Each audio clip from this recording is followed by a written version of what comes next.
Romans chapter 3, verse 26. To declare, I say, at this time his righteousness, that he might be just and the justifier of him which believeth in Yeshua. Verse 27. Where is boasting then? Is it excluded by what law? Of works? Nay, but by the law of faith. Verse 28. Therefore we conclude that a man is justified by faith without the deeds of the law. Right, without the deeds of the law. What it's saying is, through faith, you're going to do what's right. Not through the deeds of the law, because the faith is going to keep you operating within the law. Faith without works is dead. So the only way you're going to even operate within the law, you got to have faith up in it. You first got to believe to do anything. You got to believe up in it to say, hey, I believe, and then when I believe these laws are salvation, then I operate with the law. That's what that means there. Officer. Yes, sir. We must understand that it isn't your works before baptism that affords you grace. However, it is by your actions afterward which show really if you have faith in the Father and look to keep his ways. Yes. We're going to the book of Romans 4 and 17. Yes, perfect. And that's beautiful. See, before you was baptized, you had this grace because there was a certain level of ignorance. But now, after you receive the water and understand the truth, you have to have faith through your walk to show that you believe, to show that you're operating within the body. The hand can't do what it wants. The eye can't see when it feels like it. The legs don't work when they want to come into action. The legs work according to what the head desires, and the head should desire righteousness.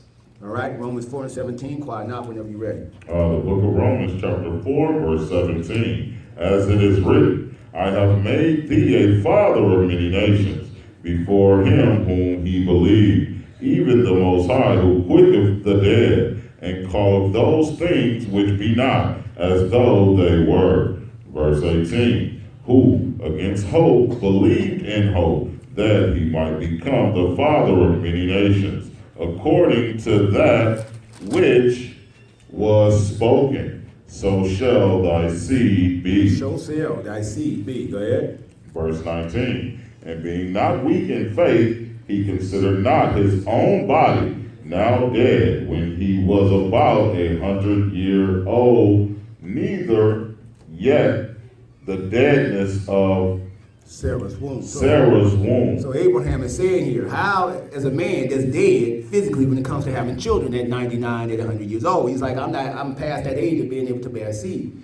And Sarah, being 90 years old, we know she's past her time to be able to bear seed. So what's happening here? The Most High is showing a work or a high-level miracle to show that two people that are physically dead in their body according to childbirth is now getting ready to bring forth a child that will be now the promised seed to go forth. Go ahead. Verse 20, he staggered not at the promise of the Most High. Meaning he believed that, hey, if the Most High said me and Sarah going to have this child and I'm 100 and she 90, hey, it's going to happen. Go ahead. Through unbelief, but was strong in faith, giving glory to the Most High. Verse 21, and being fully persuaded that what he had promised, he was able also to perform. Verse 22, and therefore it was imputed to him for righteousness. For righteousness. The Most High, Abraham believed without a shadow of a doubt that the seed would come through him. No matter the age, no matter what. Through understanding that he knows if the Most High said it, it's going to happen. I don't care what age I'm in, where I'm at, up or down. The Most High said that Sarah was going to bring forth the child, the seed indeed. I know that's for real. Go ahead. I would change. Lock it. Go to Romans 5 and 1. I didn't even see the change here. Go ahead, right into it because they got it up there. The book of Romans chapter 5 verse 1. Therefore, being justified by faith, we have peace with the Most High through our Lord Yeshua Christ. Verse 2, by whom also we have access by faith into this grace wherein we stand and rejoice in hope of the glory of the Most High. Verse 3, and not only so, but we glory in tribulations also, knowing that tribulation worketh patience. So what it's saying is, even when it's going bad for you, you got to give honor and love the Most High continuously. Because he's with you in the good and bad. He's with you in the light and in the dark. See, and what he's saying is through these trials and tribulations, through these issues, it's going to work his patience. Because believe me, when all this falls apart, if we don't have faith, patience, we're going to be dead. The grocery store is getting ready to close for the last time. With no patience, you're going to run out and be in the middle of that muck and mire and possibly be destroyed.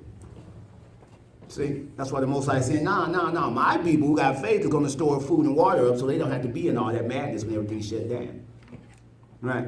We're not going to be out there trying to get vengeance because everything going bad. Let's go out there and destroy the people that was mean to us.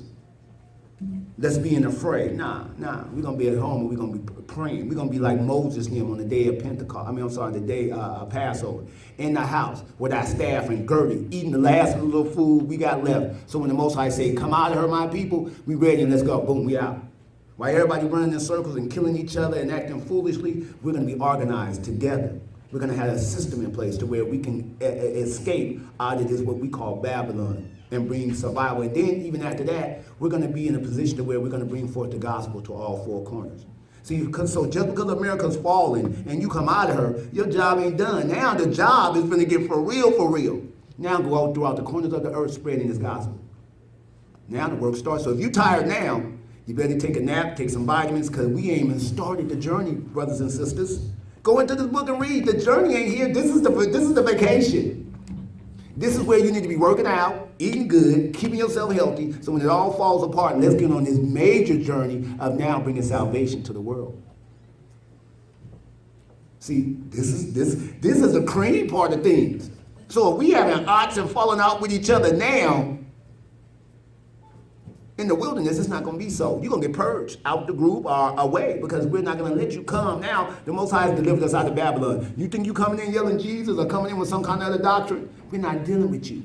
We're not operating with you. One Lord, one faith, one baptism. If you ain't in line with what we're teaching now, hey, go where you're going to be in line with. Go be with the people you want to listen to because we're going to structure ourselves according to what the scriptures have said. And if that's too much for you, hey, you need to make that decision, not today, but yesterday. We're following Christ.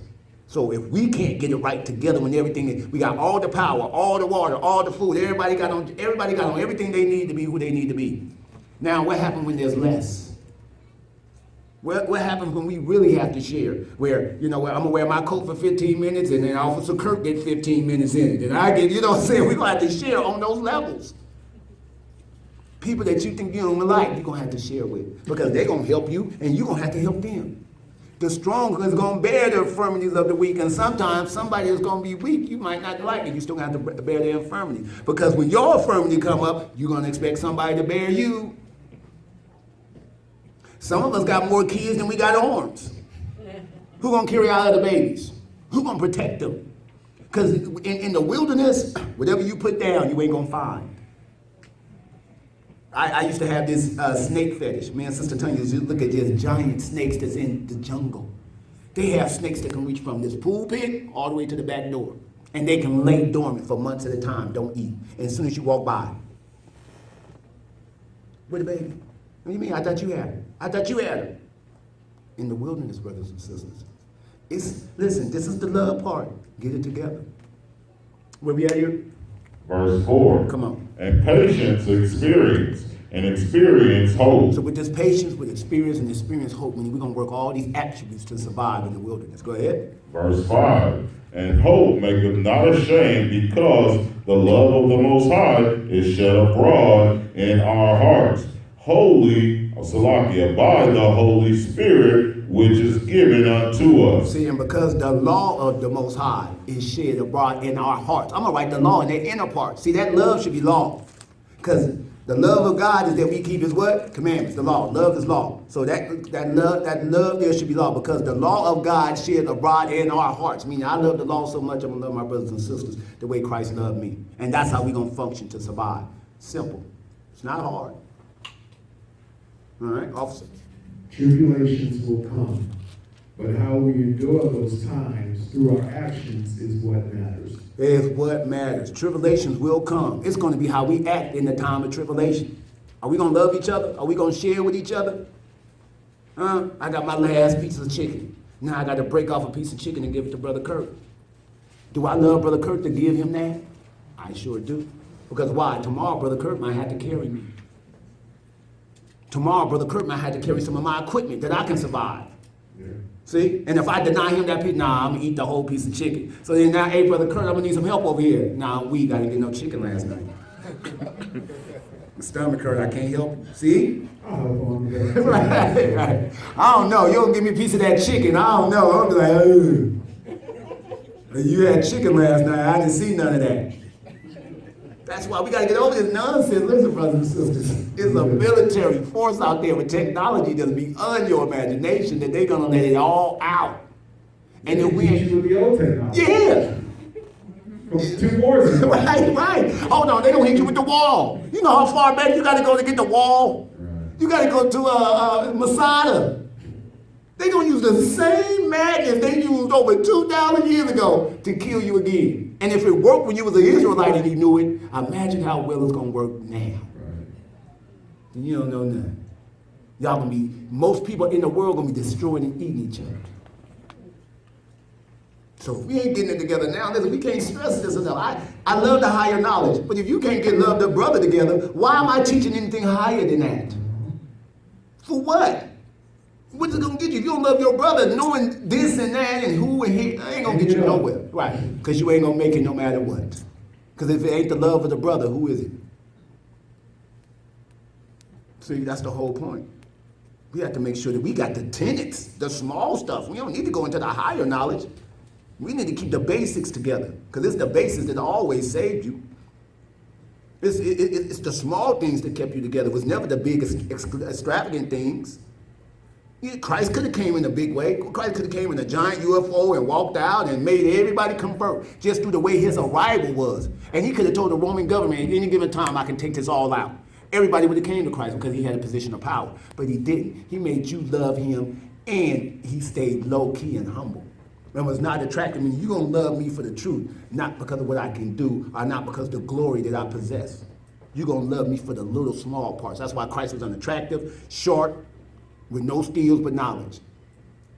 He didn't get you by his appeal. He got you by his approach and information and understanding and his willingness to do it without compromise. That's what made people gather to him. Right, where we at, brother? Romans 12:2. Yes, sir. Romans 12, verse 2. Whenever you're ready, brother. The book of Romans chapter 12, verse 2. And be not conformed to this world, but be ye transformed by the renewing of your minds, that ye may prove what is that good, that acceptable and perfect will of the Most High. Verse 3, for I say, through the grace given unto me, to every man that is among you, not to think of himself more highly than he ought to think, but to think soberly. Soberly, go ahead. According as the Most High have dealt to every man the measure of faith. Meaning your faith is what the Most High has given you, that's for you. Don't push that on nobody else. Certain people that don't have televisions in their house, that's fine. Don't push that on me.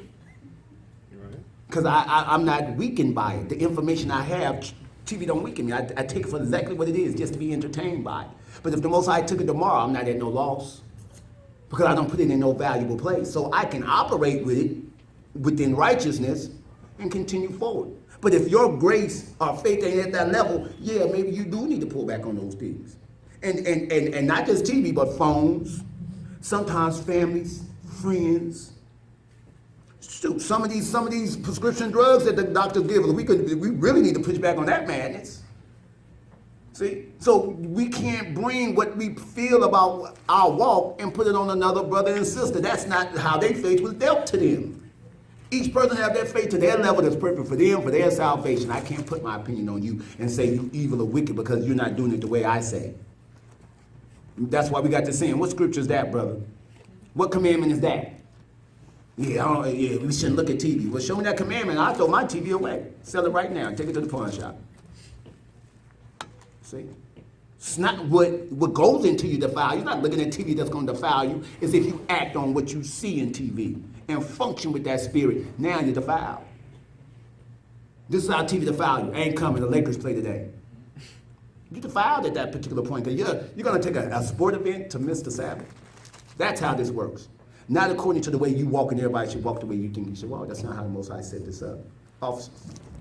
Every person has a different level of faith at which they operate, and all, if exercised, are the glory of the Father. And we're going to be in the book of 1 Corinthians 13 and 2. Go right into it. Officer, come in, sorry, quiet now. Verse 2, and though I have the gift of prophecy and understand all mysteries. This is Paul. I said, I got the gifts of prophecy, so you can see into the future. And I understand all mysteries, because he was showing everything in that 3 days of blindness. All right? Go ahead. And all knowledge. And all knowledge that was given to him according to the Most High. Go ahead. And though I have all faith so that I could remove mountains and have no charity, I am nothing. I don't love my brother. You got all these gifts, and you don't love your brother, you ain't got nothing. That's what the Bible is saying. I don't care how good this, that you are. If it don't help your brother, or if you don't have a love or a place in your heart for your brother to be just as you, to be as strong as you, to have the same knowledge as you ain't got nothing. Each one teach one. And Good. that's John 15 and 12. Yes. This is my commandment, that we love one another as I have loved you. As I have you there. Christ told you, all the way till he gave up his life. As they were yelling Barabbas, he still loved them. Have we suffered till blood? Meaning, have you denied sin to where blood was shed? If you don't have that testimony, love your brother. Go ahead. Verse 3. Yes. And though I bestow all my goods to feed the poor, and though I give my body to be burned, and have not charity, it profiteth me nothing. Verse 4, charity suffereth long and is kind. Charity envieth not. Charity vaunteth not itself, is not puffed up. Verse 5, doeth not behave itself unseemly. It does not behave itself unseemly, but I get what you're saying. Yeah, it's go ahead. Seeketh not her own, is not easily provoked, thinketh no evil. Verse 6, rejoiceth not in iniquity, but rejoiceth in the truth. These are all the attributes of when you work within charity. There should be no darkness or beguile when you're doing charitable works of the Most High. This should be all joyfulness and love because you're helping your brother. And through that work, through that light, they'll say like, hold on, what church you at? How do you believe? What are you functioning through? Because the world ain't helping us at all. I'm homeless due to parts of the legislation that come through the world. So what moves your heart to operate with me this way, brother, sister? Oh, brother, I'm trying to show you the love of Christ. You don't go to our church. You don't owe me nothing. But I want to show you that somebody loves you even when you think nobody does. And it's not even necessarily me. It's through Christ, and through Christ I do this charitable work. See, Christ is leading us to love our brother. That's why when you do a charitable work, it takes on all the attributes of Christ. Let the mind be in you that was in Christ. Charity just described everything. Go ahead, finish her up for me. Verse 7, beareth all things, believeth all things, hopeth all things, endureth all things. Verse 8, charity never faileth, but whether there be prophecies, they shall fail. Whether there be tongues, they shall cease. Whether there be knowledge, it shall vanish away. But what you do for Christ, charity shall last. See, all tongues and prophecy, all that stuff gonna fall short eventually. But this here, the work that's given to your brother when they don't have, oh, that's gonna be up in the heavens for a work that you're gonna be rewarded for. Officer? Love for the brethren is key, and without that love, faith means nothing. Hebrews 11 and 1. You're right. Now, we're going to go right into it because we're a little behind and we got a few more here. Hebrews 11 and 1, quiet not. Verse 1, now faith is the substance of things hoped for, the evidence of things not seen. That should be a note. That should be highlighted. We need to all remember this scripture. I remember being a little kid. It was part of Sunday school. Hope is the evidence. Now, faith is the substance of things hoped for, but the evidence of things not seen. We're hoping that the Most High, through faith, deliver us, but no one has seen. See, so we believe even though we ain't seen anything. But through the acts of our life, through the blessings, that's how we know that this faith worketh patience and that it's real in our lives. Go ahead. Verse 2, for by it the elders obtained a good report. So through the faith that the elders had, they retained a good report. Abraham was given that covenant with the Most High because of his faith. See, because Abraham didn't see the flood. Abraham didn't see any of these things. But through the teaching of Noah and Shem, he believed, and because of that, it was rewarded to him as righteousness. Go ahead. Verse 3, through faith we understand that the worlds were framed by the word of the Most High. Through faith, I understand Christ is the Word, and He created all that we see before us today through the power of the Father. Go ahead. So that things which are seen were not made of things which do appear. So the visible world came from the invisible world. That's what He's saying here. The things you see today came from the things that you couldn't see. Go ahead. Verse 4, by faith Abel offered unto the Most High a more excellent sacrifice than Cain. Right, by faith, Abel brought the right sacrifice. He understood. So that means Cain understood. So instead of Cain going back and making a deal and getting the proper sacrifice from his brother, he envied and killed his brother. Go ahead. By which he obtained witness that he was righteous, the Most High testifying of his gifts, and by it he being dead yet speaketh. Right, yet speaketh, by him being dead, yet speaketh, because his blood cried out when his brother shed it. Go ahead. Verse 5, by faith Enoch was translated, that he should not see death, and was not found because the Most High had translated him. For before his translation he had this testimony, that he pleased the Most High. And the only way you can please the Most High is by keeping his commandments. So what's that telling me? That Enoch had laws that he pleased the Most High with. And he stayed steadfast and didn't go one way or the other. He didn't go right or left when it came to the law. And before that, Enoch was transliterated and took into the heavens. He's not in the center of the earth in the bosom of Abraham.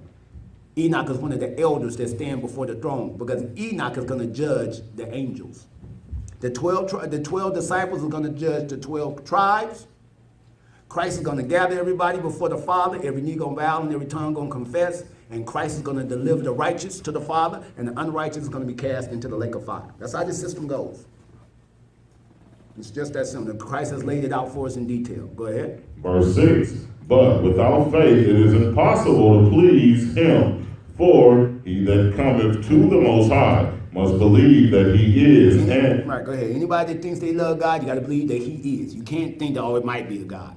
You got to either know it or don't know it. It's just that simple. Go ahead. And that he is a rewarder of them that diligently seek him. Diligently, continually seek him. Go ahead. Verse 7, by faith Noah being warned of the Most High of things not seen as yet, moved with fear, prepared an ark to the saving of his house, by the which he condemned the world, and became heir of the righteousness which is by faith. Right. Noah built that ark with fear and trembling, meaning he built that ark like it could rain tomorrow. So every day he had that ark diligently building and building and building, and it hadn't even rained. I'm in the middle of the desert building a ship, and it ain't never rained. And he built it fearfully like it was going to rain tomorrow, because he knew through his great-grandfather Enoch, that was transliterated into heaven, told him it was going to be a flood. Adam told him, Adam warned everybody, oh, it's going to flood. So this flood thing wasn't no mystery. It's just when the giants started to dream that the flood is now getting ready to come, the deluge is coming, they went to Enoch the scribe and said, we know you have a connection with the Father. Because understand this, Enoch was able to go back and forth into the Garden of Eden, because the Garden of Eden is a level of heaven. It's directly connected to heaven. So Enoch was able to go back into the Garden of Eden and fellowship with Christ back and forth. And then he was transliterated and was taken into heaven to show everything, to scribe it down, to bring it back to give to his sons, or Methuselah. Now, Enoch had more than just Methuselah. He had other boys, so he taught them all. But he gave everything to his eldest son, Methuselah, so he can be given to Noah to be put on the ark. That's why we didn't have a record of what happened before the flood. And we had this information in the first temple until it was destroyed and it was all burnt up. But that information was right there for us. All right, go ahead. Verse 8, Yes. by faith Abraham, when he was called to go out into a place which he should have received for an inheritance, obeyed, and he went out, not knowing whither he went. Ain't that crazy? All right, baby, pack up everything. We just jumping in the car. Where we going? Don't matter. We just striking out. Now, how many wives backing up and jumping in the car? Right? Faith. A wife jumps in the car because she see my walk. And regardless if I know what direction we not, he a man of the Most High. Get in the car with him. Because the word husband means save. My husband, through his walk with Christ, by Christ being his head, is going to save his household by being faithful. And if I'm not faithful to my husband, how am I going to be saved? I got to be faithful to him the same way he's faithful to Christ. Sister Tanya didn't stay with me because I'm cute. I'm not cute. I'm dark with dreads and it's bad hair. I promise you. She stayed with me because she saw a change in me. I wasn't the coolest cat around here. I wasn't nice. But she stayed because she saw a change. And the same reason our wives stay with us now. Because when we was outside the world, it was horrible.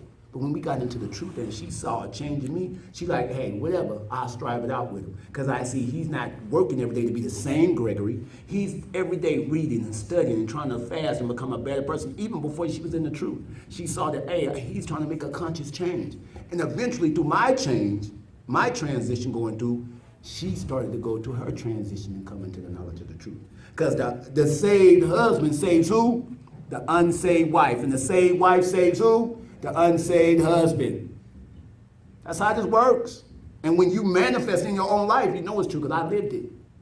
The only reason why my relationship is where it is today is because I gave it over to Christ and said, hey, you correct me. Because if I keep correcting myself, I'm going to make the same mistakes. So you bring correction into my life. Go ahead, next scripture. Verse 9, by faith he sojourned in the land of promise, as in a strange country, dwelling in tabernacles with Isaac and Jacob, the heirs with him of the same promise. Right, go ahead. Verse 10, for he looked for a city which had foundations, whose builder and maker is the Most High. So he wasn't looking for an earthly kingdom. He was looking for that heavenly kingdom that was going to come from the heavens or the sky. Go ahead. Verse 11, through faith also Sarah herself received strength to conceive seed, and was delivered of a child when she was past age. Yes, go ahead. Salakia, past age, because she judged him faithful who had promised.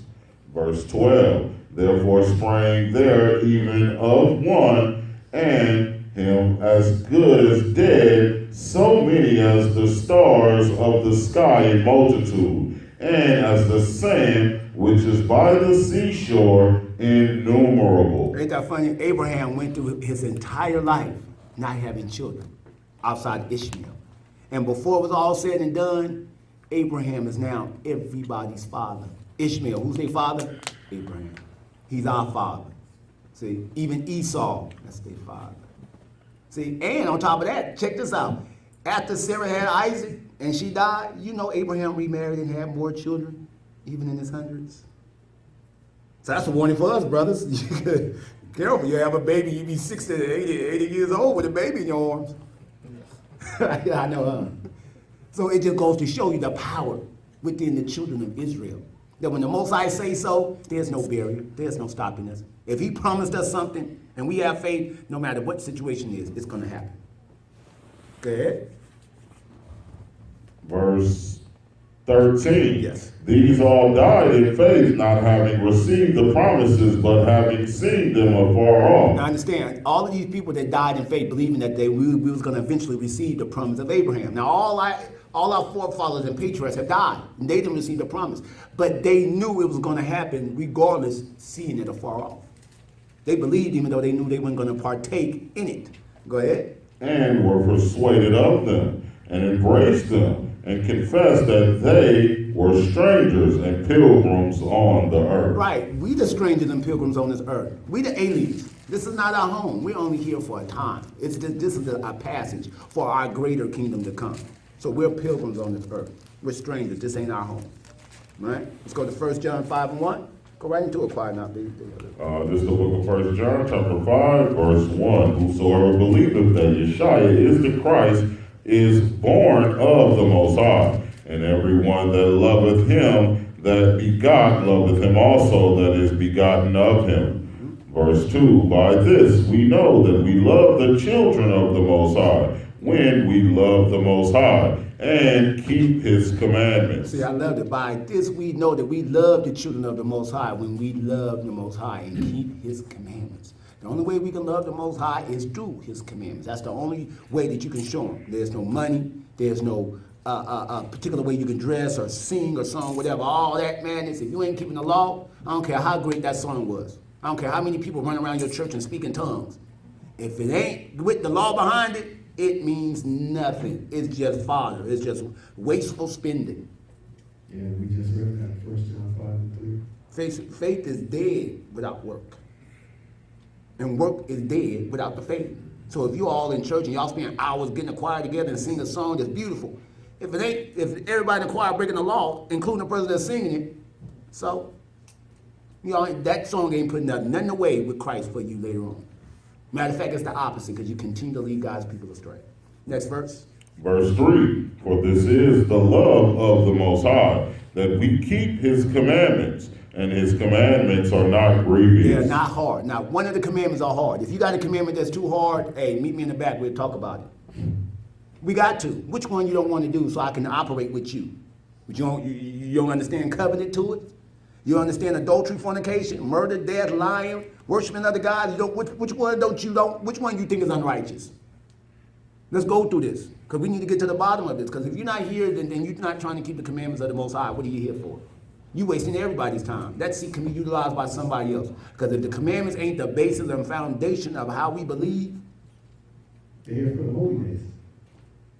Right, or the chicken. That's right. We do buy a lot of chicken. I forgot. We buy a lot of chicken around here. Yeah, the chicken days. Right. Listen, if all you need is to eat, I'll give you a few dollars. Go on. Don't waste our time. So it's a good turnout.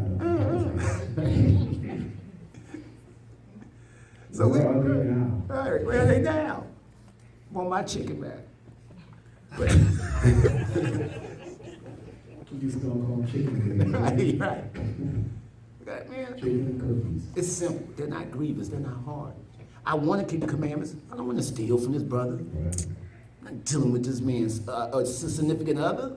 Tell your friends every Sabbath we're gonna have chicken. Right, yeah. You know, every Saturday and Sunday, when in Las Vegas, you didn't have to cook on Saturday because every church in Las Vegas was selling rib dinners, chicken dinners, this dinner, that dinner. You know what I mean? I used to go to the beauty shop, at my mom's beauty shop, it'd be like 4 trays of food from every church. And we and my homies would go up there and get them, just sit there, eat them, mess with them, and leave. Because it's a hustle. Right. That's all it is. It's a hustle. Where we at here? Verse 4. Yes, sir. For whatsoever is born of the Most High overcometh the world, and this is the victory that overcometh the world, even our faith. Even our faith. To overcome the world, I get to say, I'm of the Most High. I'm from the Most High. Why? Because I believe, I stay faithful, and I stay true. You are of the devil, because you broke the... It's a beautiful statement here. I'm of the Most High, because I decided to keep the laws and walk right. That lets me know I'm his child directly. That's what he's saying here. Now, the children that belong to the world is out there doing what the world requires. That's where we are with this. I don't care how you feel, I don't care what bloodline you come through. You are a Gentile if you're outside in the world functioning with them. I don't care how many brothers over there at that church across the street with all those Christmas trees. Those are Gentiles. Only Gentiles will sell Christmas trees to their people. Gentiles worship idol gods. Idol gods are dealing with the Gentiles. Period. Simple. Go ahead. Verse 5. Who is he that overcometh the world, but he that believeth that Yeshua is the Son of the Most High? And that's why the Christian church ain't gonna overcome the world, because they believe Jesus is God. Simple. Commentary, brother. It is through our faithful actions in knowing the commandments and keeping them, which will allow us to overcome this wicked world. All of our forefathers in the scriptures that went before us who operated in righteousness saw the overcoming of the world in great power. Abraham wasn't just praying and fasting. He was a mighty warrior which could wipe out whole countries through faith with just him and his household. How much more power will we have access to in these last days, being the adversaries are far more advanced in technology and hope to wipe us out of existence in the future. In the future. I love that. How much more power that we're going to have according to what they're able to do now. Remember, the Bible said, no weapon formed on earth can harm us or come against us. That goes to show you that the blessing that the Most High is going to come across are the transformation from who you are now to what you will become. That's why they fear it. Kill them before they transform, because once they transform, it's a wrap. There's nothing we can create to come against them. There's nothing physical that you can come against a non-physical creature. There's no weapon you can use against a spirit. What? I don't care about antimatter and dark matter. That's a creation of the same power that gave me power. So you think he gonna let antimatter have power over me? Nah. When we're transformed into these new soldiers, nothing they're gonna be able to come with is gonna stop. We're gonna be going through mountains like a knife going through butter. We're gonna be going and bringing judgment accordingly. But we're gonna judge the unrighteous as well. And some of those unrighteous gonna be our own blood on our own stock. But hey, they chose to side with the Gentiles. Just like now, Danites are Israelites, but Dan chose their portion with the Gentiles. So what is Dan now? Gentile. Abraham still his father? The Most High ain't looking at it that way. The Most High said, you chose to deal with the nations, your portion will be with the nations. Just that simple. And it's for each individual person. If you want to rock with the world, then understand you're going to get the judgment of the world, fire. And they grow on Danites on trees. Man, all day.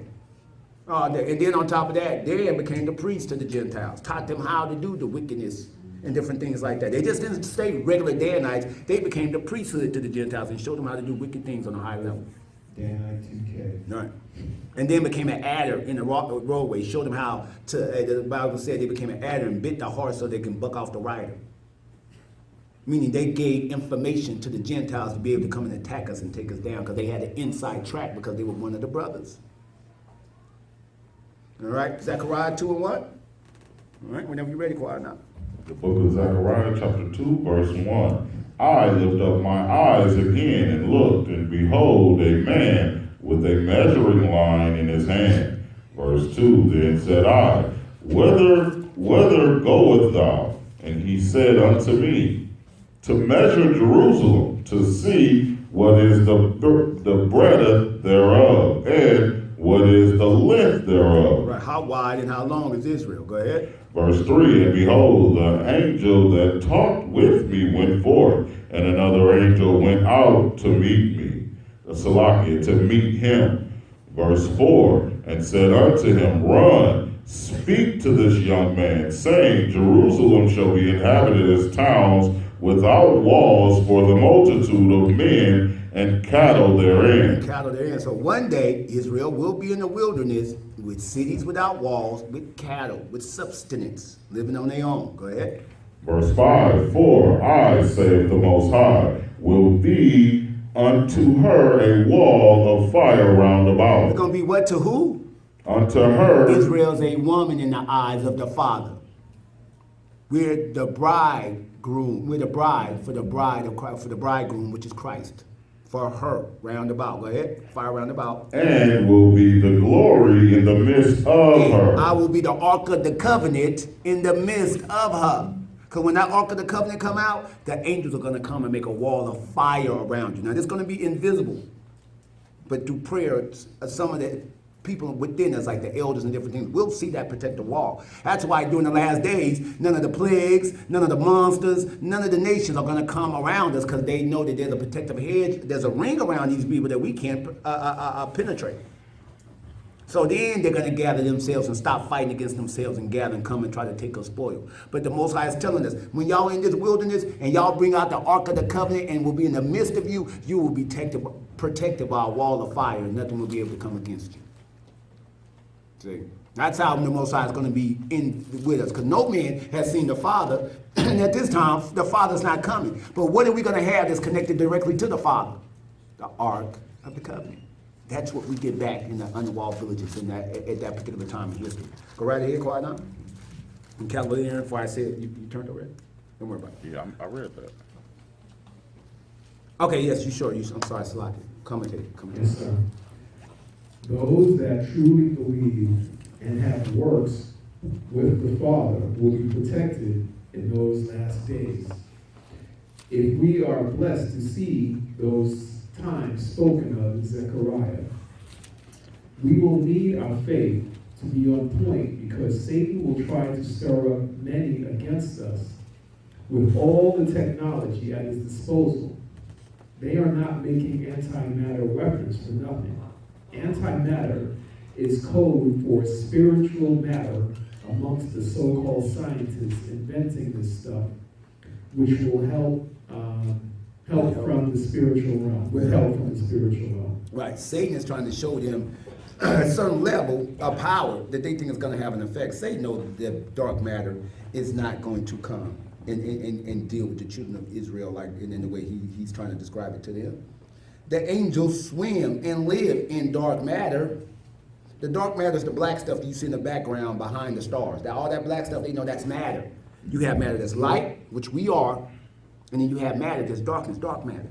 So he's trying to tell them that the stuff that the angels are in is what's going to be their destruction. Hold on, they live in it. You know, right now I'm going through a study right now. I'm going to eventually get it together and shoot out these videos. But what we're finding out, the more I get into studies, everything is water. Even in outer space, that's all water. It's like we all in a big giant aquarium, and it's all water. Yeah, it's the firmament. It's the firmament, it's all water. When you look at these stars, they no planet in the center of that thing. They seeing light flashing through water. That's why when you look at the stars, they're blinking, because just like a rainbow to a spectrum, when you put a light to a spectrum, you get different colors of the rainbow. So when you look into the heavens and the stars are red, blue, green, like they're flashing, because that's light flashing through water. When you say water, like you Yeah, I know, I got the bad. It's water. It's all water. It was a story that I think Officer Charles sent me. An astronaut almost drowned in space. Well, an astronaut almost drowned in space? What's going on? He had a leak in his helmet, and the water was leaking into his helmet, and he was getting ready to drown. And he had to get back into the whatcom so he could take the helmet off, because it was full of water. Fire comes from water. Read the Bible. The Bible tells you the water and the fire came from the water. Without oxygen, fire don't burn. If you barbecue, when the fire gets too hot, what do? We smother it. I thought space was a vacuum. How's fire burn in a vacuum? That's all that is. All They been pushing out forever. forever. They got y'all believing that man is forever. It's water. I divide the waters from the waters. It's water. All right, let's finish this up. Ezekiel 38:16. Go right ahead, quiet. Drink some water. You want to drink some water before we get started? He's going to read a good, we're going to read almost the whole chapter. You want to drink first? I'm good. All right, go right ahead. The book of Ezekiel, chapter 38, verse 16. And thou shalt come up against my people of Israel as a Cloud. to cover the land. It shall be in the latter days, and I will bring thee against my land, that the heathen may know me, when I shall be sanctified in thee, O God, before their eyes. Now, understand, Gog has two different understandings. Gog was the Japanese or Chinese, one of their Gentile nations. But Ogog, this place right here, means great multitude. That they're going to create a great multitude of many nations together to come before us. Go ahead. Verse 17, thus saith the Most High, Ahijah, art thou he of whom I have spoken in old time, by my servants, the prophets of Israel, which prophesied in those days many years, that I would bring thee against them. Verse 18, and it shall come to pass at the same time when God shall come against the land of Israel, saith the Most High, Ahijah, that my fury shall come up in my face. So he's telling you, when the nations finally come to get you, to finally do that last level of destruction, because the world is decimated at this particular point. 90% of the earth's population is done for here. So then now he's like, come, let's deal with this last group of Israelites. Let's come, take a spoil. Because since we let them free, we've been in bad estate. We having issues. We need to gather these people again so we can finish building this new kingdom that we want to finish off. See, they already got your last destruction planned out for you. But the Most High has a plan for them also. Go ahead. Verse 19, for in my jealousy and in the fire of my wrath have I spoken. Surely in that day there shall be a great shaking in the land of Israel. Now, we know every time we see that day, we know that's the day of judgment. See, this is in the future. This is a future prophecy. Go ahead. Verse 20, so that the fishes of the sea and the fowls of the heaven and the beasts of the field and all creeping things that creep upon the earth and all the men that are upon the face of the earth shall shake at my presence. And the mountains shall be thrown down, and the steep places shall fall, and every wall shall fall to the Can ground. you imagine how massive this earthquake gonna be? Christ's gonna shake the whole earth when he comes and cut the sky to deal with these nations. Go ahead. Verse 21, and I will call for a sword against him throughout all my mountains, saith the Most High I. Every man's sword shall be against his brother. So they're gonna be fighting each other with this also when Christ comes. They're gonna be fighting each other. Go ahead. Verse 22, and I will plead against him with pestilence Right. and with blood, and I will rain upon him and upon his bands and upon the many people that are with him, and overflowing rain and great hailstones, fire and brimstone. Right. So when they making these movies, then you know that some gonna fall from the sky, meteors and all this stuff. They just telling you what they're reading in the Bible, that the Most High is gonna rain fire and stones upon them. And they ain't gonna kill them. It's gonna land them and burn their skin, and then blisters gonna come, and they're gonna bust open, they're gonna be putrid. And they're gonna be begging to die, and death ain't gonna come. They're gonna be suffering. That's what the Most High is gonna rain this hail on them. Go ahead. Verse 23, thus will I magnify myself and sanctify myself, and I will be known in the eyes of many nations, and they shall know that I am the Most High. That's on Christ's return. All right, let's go right into it because we ain't got too much time. Let's go into 2 Timothy 1 and 6. Yes.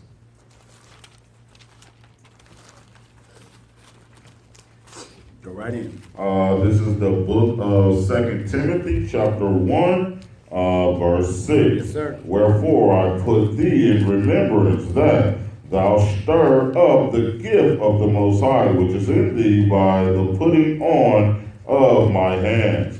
Verse 7, for the Most High have not given us the spirit of fear, but of power, of love, and of a sound mind. Verse 8, be not thou therefore ashamed of the testimony of our Lord, nor of me, his prisoner, but be thou partaker of the afflictions of the gospel according to the power of the Most High. Right. Be partakers of the affliction, meaning you're going to be hated for my name's sake. So don't be discouraged when you fall or being teared down by this system or this government. It's part of their plan. They got to attack you while you still minimum within your power or relationship with the Most High. That's when they got to get you in your fledgling state. But if you stay faithful and keep the statutes, laws, and commandments, you'll have that hedge, just like Job did. You ready, officer? Yep. Believe with all your being. No, if faith failed in sound. Oh, I apologize. So- To the bottom. Yes, perfect. In a faith-filled and sound mind, there is no place for the adversary to cast fear. Understanding our authority through our faith strengthens us to complete the task the Father has laid out for us, regardless of the circumstances. All powers in this earth still operate in the authority they were allowed to operate for as long as the Father allows it, regardless of the tough talk of the so-called elites. Right, the tough talk, right. The Most High only allowed him to do this according to his will. The second that he's done with this, it falls. He, like I said, everything they're gonna imagine, I'm gonna let them do. Because I'm gonna to show my power. For the same reason I let Pharaoh do everything he did, to show my power. Everything that Pharaoh was and everything they claimed Egypt was, one day it was tore down. One day it was done. And we didn't have to shoot one arrow. We didn't have to swing one sword. And Egypt was judged for what she did to us. Same thing here. We don't have to do nothing to Babylon. Babylon can be utterly destroyed. In 1 hour, her judgment shall come. And we don't have to do nothing but just follow and be truthful and faithful and continue to work in the law. All right, let's go to this last set of scriptures here. Psalms 20 and 5. Whenever you're ready, quiet up, go right into it. Verse 5, we will rejoice in thy salvation, and in the name of our power we will set up our banners. The Most High fulfill all thy petitions.